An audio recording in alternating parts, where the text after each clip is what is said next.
Understanding stress. So the first thing that we need to do is actually define what stress is. Now, stress is the intricate interaction between the mind and the body in response to a real or perceived threat, event, or changes in our environment. For example, 2 minutes before recording this video, I actually had the lights in the office flicker. Now, that ultimately could cause stress, thinking, is there someone in here with me? Is there something supernatural?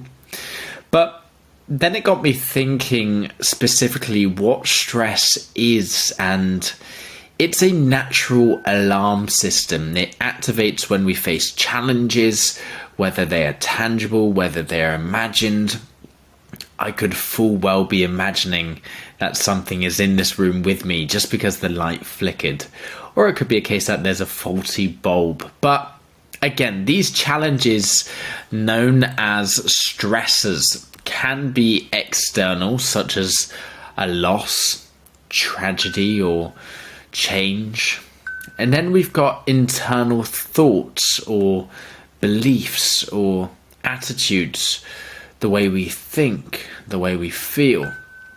And stress is actually a universal experience, and it's often manifested in subtle ways, even when not immediately apparent. It tends to build up. So its complexity actually lies in varied effects on individuals. Some of you may be able to deal with stress better than others, and this underscores the importance of actually recognizing that multifaceted nature of stress when you're presented with it, and how we can actually adopt proactive measures on both mental and physical well-being.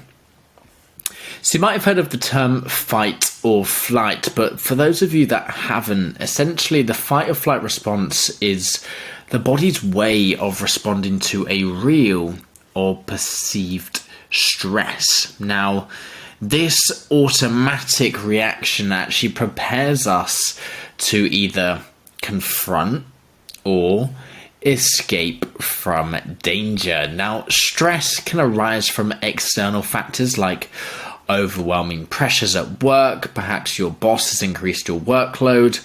Perhaps you've got pressure at home. You're trying to pay a mortgage, financial worries, health concerns. And this response actually comes from ancient times when we were cavemen and cave women. Our basic instinct was to survive, and based on that evolutionary mechanism, we've actually adapted in today's society as mankind. Now, our ancestors would have had to fight lions and tigers. However, we may not necessarily be fighting nature, but we might be stressed by what we see on the television, or perhaps if you have a parcel that needs to be delivered by 3 p.m. and the courier has not delivered it by 3:30. That is a form of stress. And if we actually use the example from this visual down below, our ancestors, when confronted with a lion, essentially their body would immediately trigger that fight or flight response, which is a cascade of events which starts from the hypothalamus, and then it goes to affect specific organs in the body. You have adrenaline surging, you have your heart rate increasing, your muscles tense up. You are ready to either confront that lion or make a flee for safety. Now, this primal reaction, honed over the millennia, was crucial for the survival, not only for mankind, but also for Mother Nature, for animals. And it remains a fundamental aspect of how we actually handle stress today. And to give you another example of how you might actually face stress, imagine you are walking across a zebra or a zebra crossing. You see a car come around the corner. It doesn't look like they're about to slow down. And ultimately, you throw yourself out the way to dodge that car. That is a form of fight or flight where the sympathetic nervous system is activated, and it activates all of these cascades of events. Now we have two different types of system: the sympathetic, which is our fight or flight, or the parasympathetic, which is rest and digest. And the majority of time you are in a parasympathetic state. Let's say you get home, you catch up with your friends, your family, your partner, you binge watch some Netflix, you enjoy a cup of tea, coffee. We want to be in that parasympathetic state 90% of the time. And the reason being is it can help us to navigate our day-to-day living.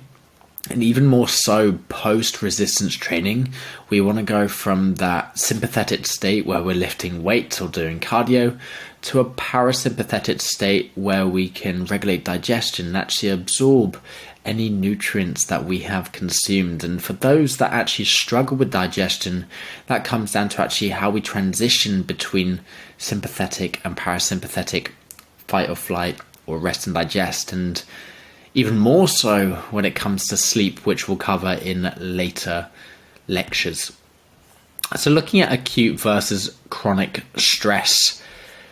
Essentially, stress impacts various bodily systems, with effects that can differ significantly between acute versus chronic stress. Now, if we actually take a look at the heart, your heart rate increases, so it pumps more blood around the body to deliver it to the working muscles, more oxygen, where it's expelling more carbon dioxide, and your blood pressure rises. So your systolic and your diastolic blood pressure, whether it's on average 120/60 to 80, it most definitely rises above those numbers. Blood decreases to the organs because we are no longer in a parasympathetic state, we are now sympathetic.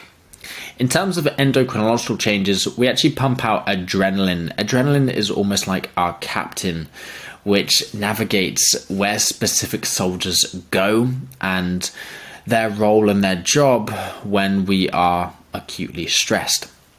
Noradrenaline and cortisol are also produced. They're almost like troublemakers, and I refer to them as jumping onto the London Tube network, which is responsible for distributing trains across our body, left, right and centre, from the top of our head all the way down to our big toe. And what can happen is that noradrenaline actually constricts blood vessels, it releases less growth hormone and produces fewer sex hormones, because our primary objective here is to either fight in that situation or flee. What happens in the lungs? We start to breathe in more oxygen and expel more carbon dioxide, and the cardiovascular and cardiopulmonary systems work in conjunction with one another, and they also communicate to our captain where adrenaline needs to go. And then we got the pancreas, responsible, which we should know by now, for producing insulin. Insulin regulates our blood glucose levels. What pancreas does is it pumps out glucagon. So that's going to signal to the liver to release stored glycogen. So then that glycogen is then converted into glucose 6-phosphate, fructose 6-bisphosphate, and it starts to go through glycolysis and then the Krebs cycle.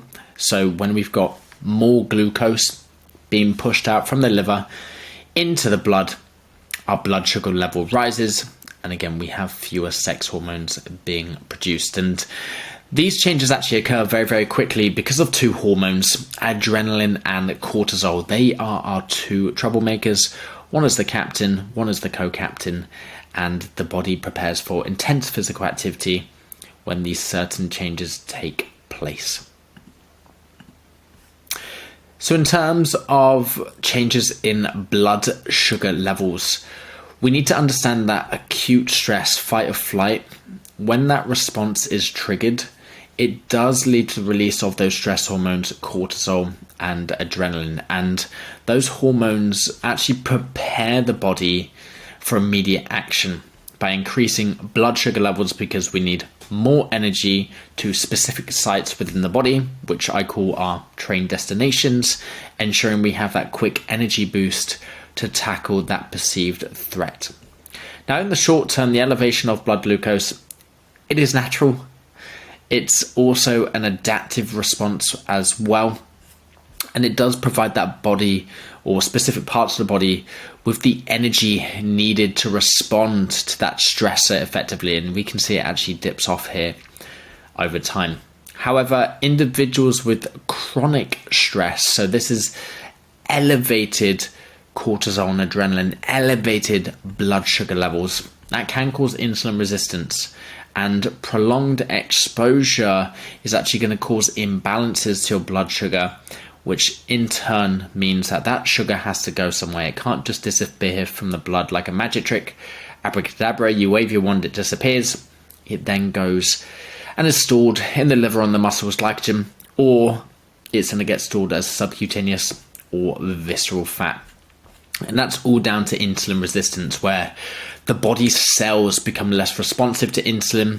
And we know that insulin is crucial for facilitating the uptake of glucose by our cells.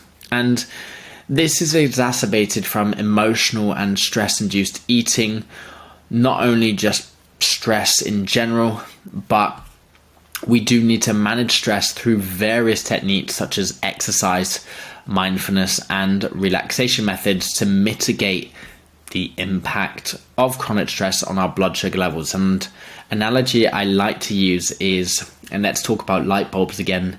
Imagine you're walking around your home. You turn on a light bulb and that light shines bright in all of its glory, okay? That's acute stress. You probably have the light on for a short period of time, and then when you're finished using that room, you then turn the light off.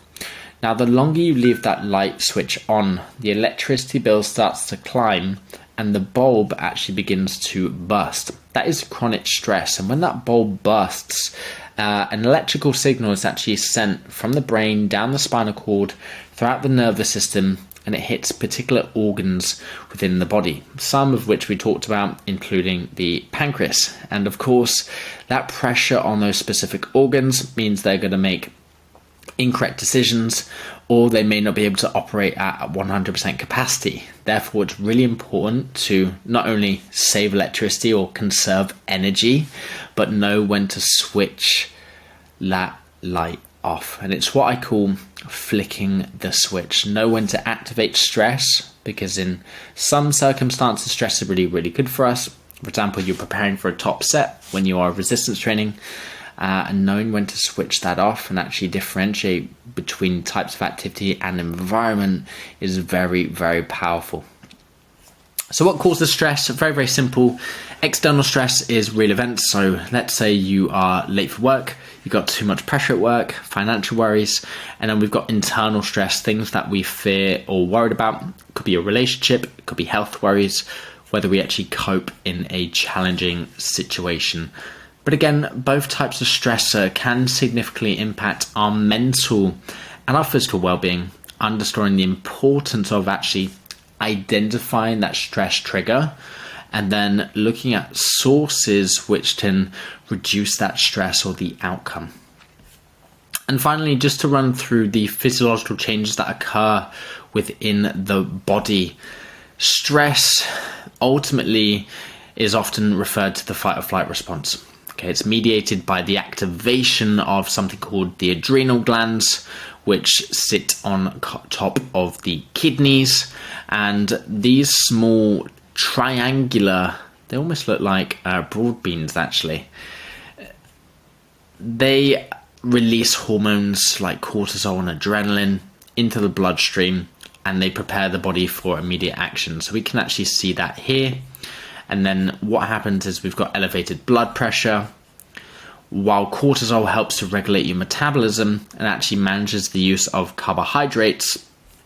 One notable effect of stress is the impact it has on blood glucose. So when we've got adrenaline and cortisol prompting the liver to release glucose, which is stored as glycogen, into our bloodstream, that's going to provide that rapid source of energy and the body's heightened state of alertness.